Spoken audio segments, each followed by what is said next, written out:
Welcome to the show. Thanks for being with us this week. I missed you last week. I had a child. Well, my wife had a child, I should say. I shouldn't take too much credit, but so that was a good reason to not be here and for you to have to watch the previous week's show with Terry Kaiser again. But good to be back here with you this week, and got a great show planned for you.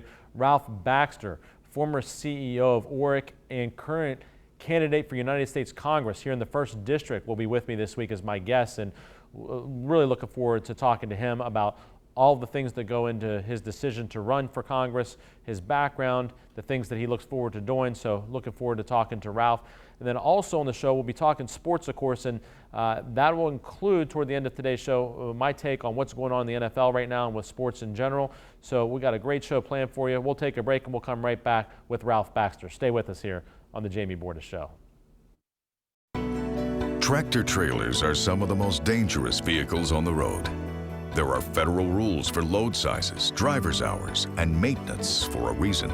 When big rigs don't follow these rules, entire families can be torn apart. We have the talent and the resources to take on these large companies. Hopefully, through our work, families are being helped and trucking companies are getting the message about safety. Bordas and Bordas, fighting for justice.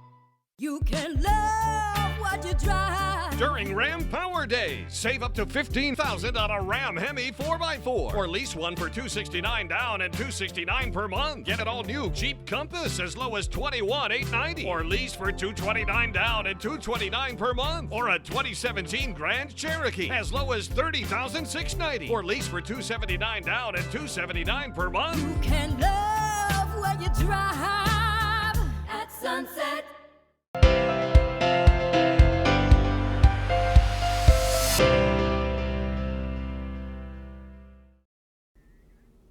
Welcome back to the show. This is my favorite time each week when I have a guest with me, and I'm really excited about this week's guest, Ralph Baxter, who is a candidate for United States Congress here in the 1st District in West Virginia. Ralph, thanks for being here on the show. Jamie, it is my pleasure to be here. You just announced your candidacy here recently in the month of September, doing that outside of Oric, you know, the law firm that you were the CEO of for a number of years, and you brought here to the Wheeling area. So I think it was a fine choice and a great, an obvious maybe choice for where you made your campaign announcement. Yeah, it was a very important day for me, and I hope it was an important day for the people of the 1st District of West Virginia. We had stood in that very spot 16 years earlier and announced that we were bringing 21st century jobs to Wheeling, West Virginia.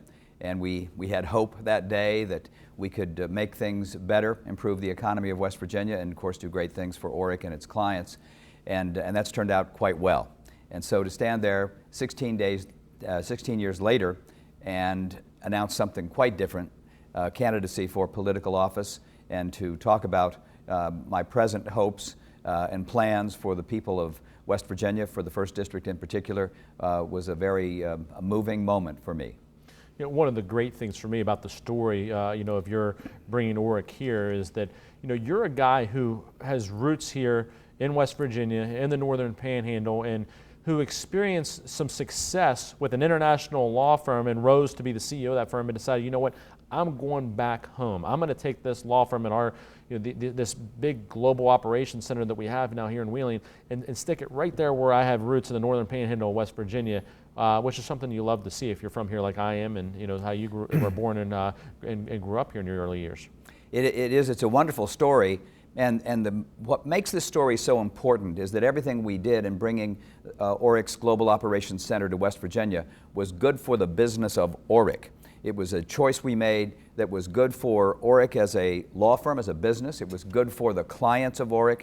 It even changed the way legal services delivered in the United States because we did things in an innovative way. But so all of this was based on the merits of doing business better, but we did it here in West Virginia. And as you said, I was delighted to bring it home to West Virginia. I rooted for West Virginia to win the competition for this center, but there was competition for this center. We looked at all 48 continental United States to choose the best place to put it, and we chose West Virginia.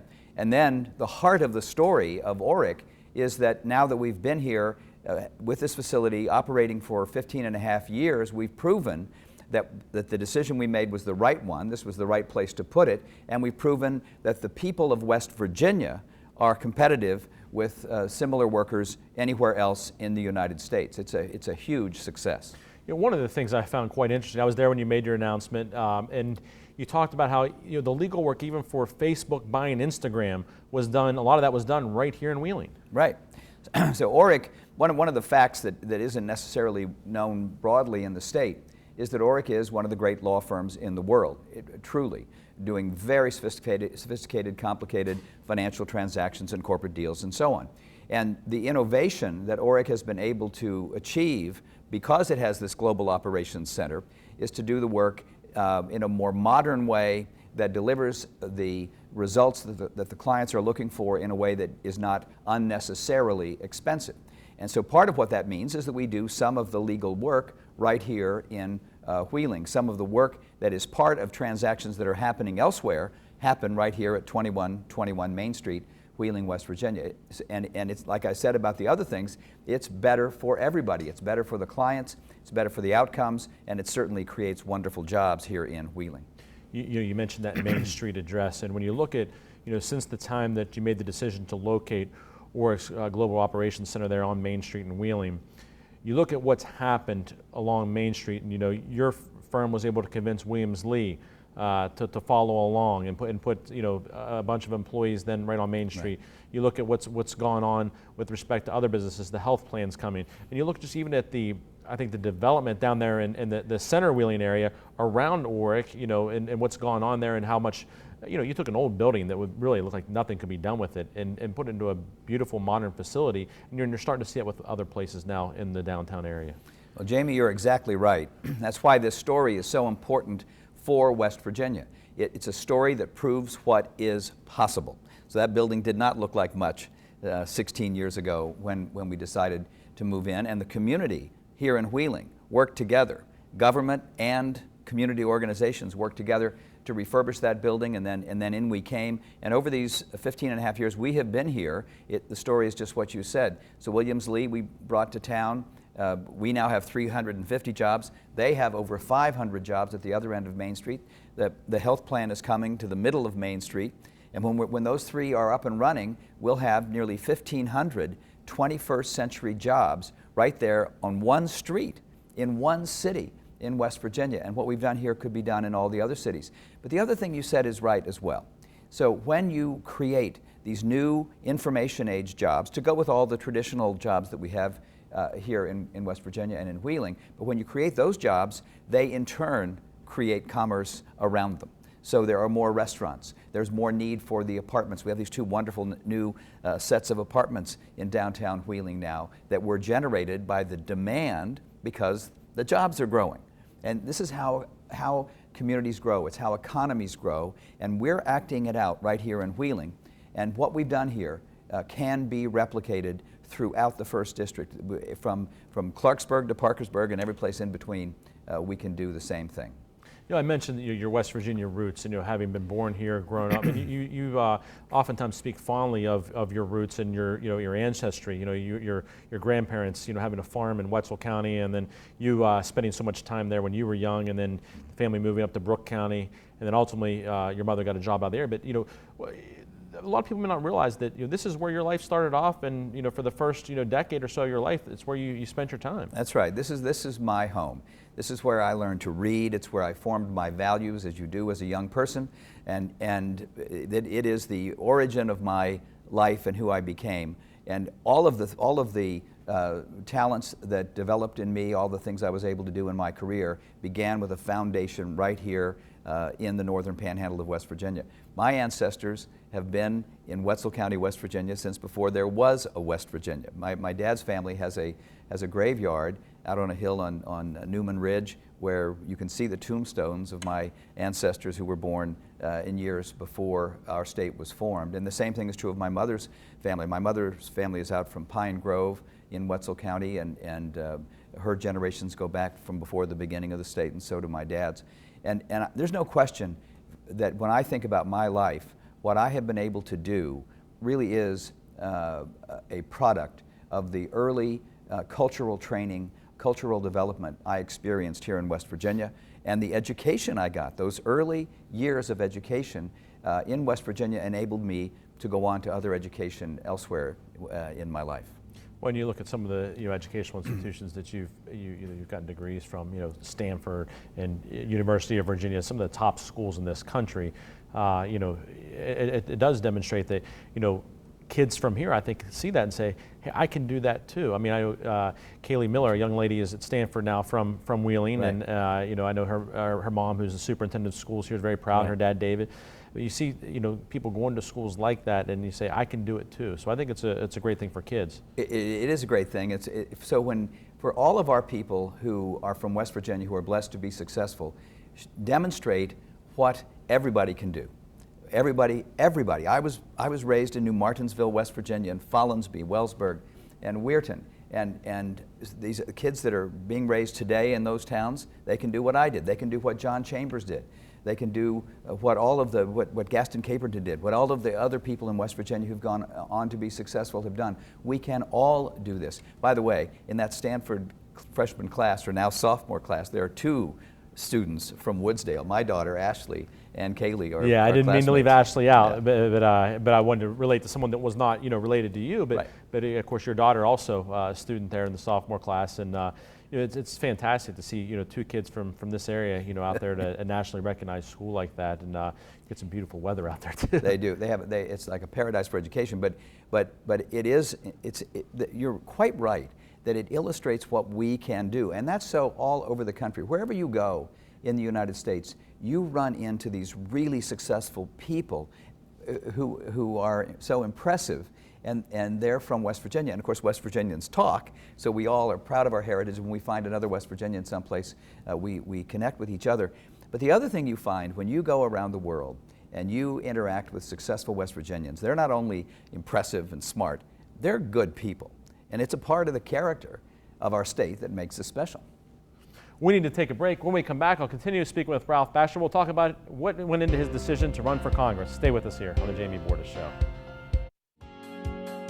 Disasters happen. Pick the team that takes care of them all. Powered by offices in Wheeling, Morgantown, and Pittsburgh, Panhandle Cleaning and Restoration is ready to handle any size emergency at a moment's notice.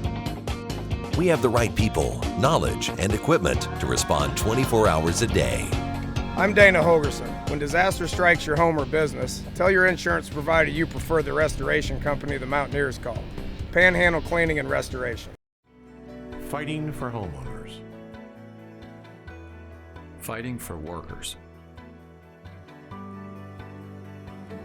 Fighting for children. Fighting for mineral owners. Fighting for patients. Fighting for policyholders. Bordas and Bordas, fighting for justice.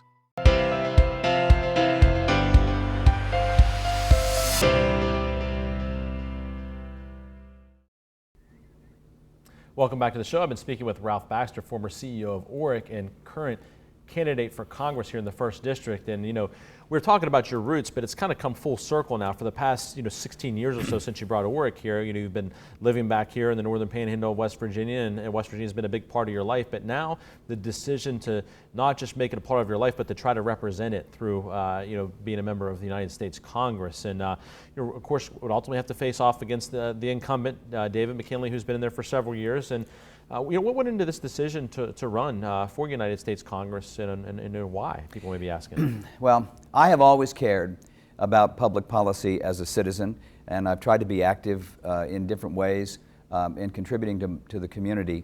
Now I'm at a stage of my life when I can do more, and I don't think we've ever had a greater need for common sense and sanity in Washington. Our Congress has become dysfunctional. It is mired in partisan politics. It's too much in the clutches of the hyper-wealthy donors, and it's simply not doing what the people of the United States need for it to do, which is to address directly the very challenging issues that we face and find solutions.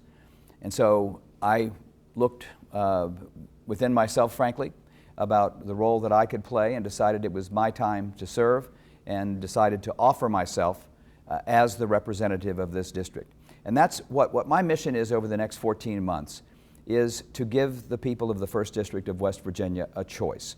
Let them get to know me, who I am, and what I stand for, and what I would propose to do in Washington, and then they can choose in our democratic process whether they want the incumbent to go back to Washington and continue doing what he's been doing, or they want something different. And I offer something that is different. And that's something that, you know, I heard you say when you made your campaign announcement, which is basically you're saying, hey, if you're satisfied with the way your life is and you want things to stay the same, then, you know, stick with the people that are in Congress. You know, if you're looking for something better, something different, you know, that you're offering that choice. And I've never really heard it, you know, put forth that way by a candidate. Maybe it's because you're not a politician. You haven't run before. Right. I mean, it's just, Right. you're used to running a business. Right. And, you know, but I thought it was a very interesting way to put it. Well, it is what confronts the voters, and I wanted to make it clear, and I want to emphasize that I do offer something different. I'm going to offer more energy, more new ideas than I think the people have been accustomed to getting, but I'm going to offer fundamental common sense dedicated every day to the best interests of the people of the 1st District of West Virginia. Not what is in the best interest of the political party. I'm not a political party guy. Not what is in the interest of the major donors. I will not take a nickel of financial support from anyone who expects anything other than good government in return. Someone who will go instead and look at the issues for what they are and find solutions and fight for the people of the 1st District of West Virginia. And that's what I will do. I think we are at something of a crossroads today.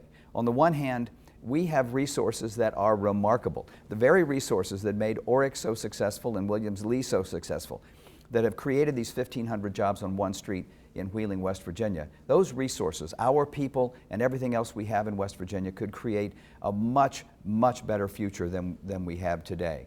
On the other hand, we face serious challenges. We need more of these jobs. 1,500 is not enough in Wheeling alone, let alone throughout the rest of the district. So we need more high-paying jobs, sustainable jobs for our future.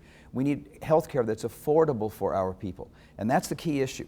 Healthcare is too expensive for our people to afford, and that's the issue we need to address. And we need taxes on the hard-working middle class to be lower. The place where that burden makes the biggest difference is not the high-income earner, it is the hard-working middle-class wage earner. And then finally, this opioid crisis gets worse with every passing day. This is a crisis. It is not an epidemic in the sense that it's something our people are catching. This is a crisis that is befalling our people. Reckless people and bad people are selling drugs to our citizens. Our citizens are becoming addicted. Our citizens are dying at a rate that leads the entire United States and is worse than it's ever been before, and we need to do much more to address this crisis. So these are the issues we need to face. We know what they are. Everybody in West Virginia knows what the issues are. We just need to send people to Washington who will address them. How do you think that your, you know, background in, you know, you're a lawyer by trade, so am I, but you ran a law firm, so you're a businessman. I mean, Right. I consider myself the same way. I got to run the thing. So, Right. you know, some of my partners, they just got to go practice law. I got to run it too. Right. You know, how do you, you know, think that translates from, you know, being a businessman running politics to, you know, determining how do we bring jobs in here as a representative of the people? So Oryx is a law firm that's in 25 locations around the world. It was during my time, 25 locations around the world, across the United States and then in Asia and in Europe, now in Africa. And the people who make up that law firm need to work together for the common interests of the clients. That's what we do. And the leader and all the leaders in the firm need to bring these people who come from different cultures, different backgrounds, all of whom are very bright, very motivated, very sure that they know the answers to things, bring them together so they work in harmony toward these common objectives. And that's what, as a leader of one of the great law firms in the world, I learned how to do, and I now can do it, I think, on behalf of the people of the 1st District of West Virginia in the Congress. Being in Congress is challenging.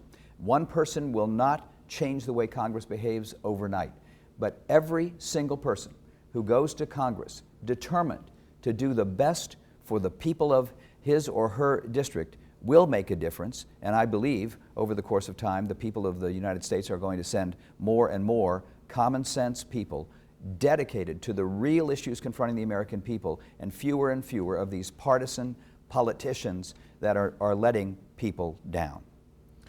Well, it sounds like you've got an idea of how you want to do it. You got obviously a lot of work ahead here, in the next 14 months before we have the general election in November of next year. But I've already seen, you on social media and in the newspaper that you're out at, the breakfast and different things, meeting people, and it's got to be a lot of fun in some ways too. It is. It's people tell you that running for public office is a terrible experience, and I'm 10 days into it, so I don't know yet how it's really going to be.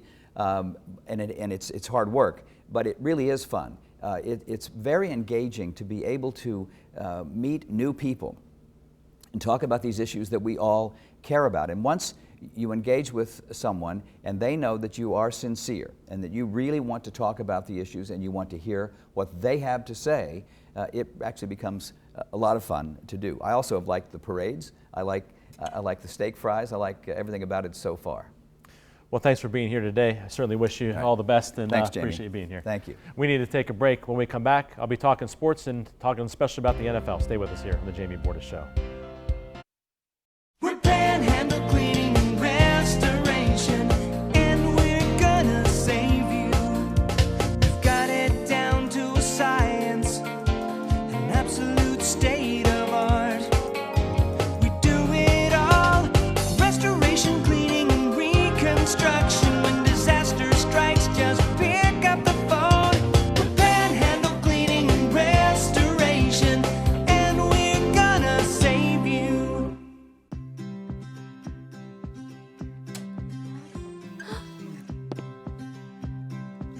Don't forget to do your homework. All right, Mom.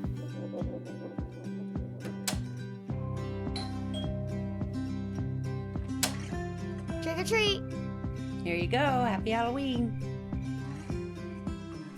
For your home, for your life, for more than 50 years. DeNoon Lumber.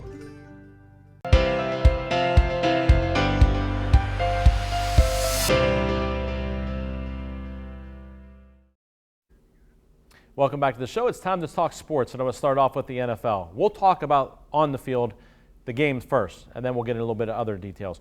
First of all, the Steelers and Bears last weekend. Could the running game have been any more of a factor? I mean, the Steelers' run defense was just pitiful. I mean, the Bears are going for a couple hundred yards on the ground. They're chewing right through the Steelers in overtime. And Le'Veon Bell only gets 15 carries. I question that. I think he needs to get 25 carries a game. I know he had some rust. I know he had some layoff and with the issues about when he was signing, but they got to get him the ball more. And instead, the Steelers end up with an overtime loss against a team that, quite frankly, they should beat, regardless of whether it's at home or away. Now the Steelers face the Ravens, who were embarrassed last weekend in London by Jacksonville.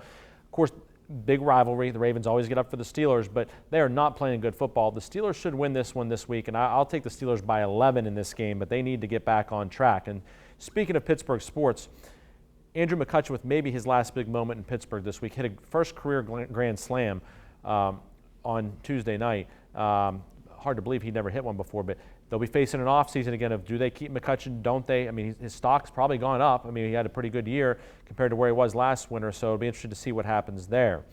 College football, WVU defense looked poor. I mean, their defense, the Steelers' defense, they all look bad defense in the area.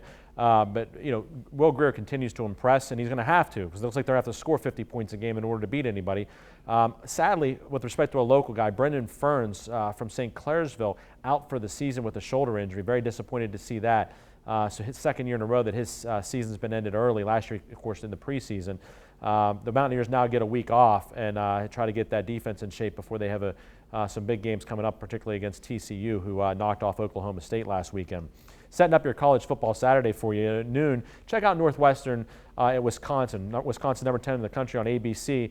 And then at 3:30, my upset pick for this week. I'm going to take Tennessee at home against number 7 ranked Georgia. Hard for me to do that because the Bulldogs beat my Notre Dame team by a point a couple weeks ago. But I'm going to take Tennessee in an upset. Hard to win there in Knoxville. And rivalry game, and Butch Jones has been a little bit on the hot seat. So 3:30 CBS, check out that Tennessee-Georgia game. And then 8 o'clock on ABC, Clemson, number 2 in the country at Virginia Tech. Of course, we all saw the Mountaineers take on Virginia Tech in the opener. I think Clemson pulls away late in this one, just too much talent.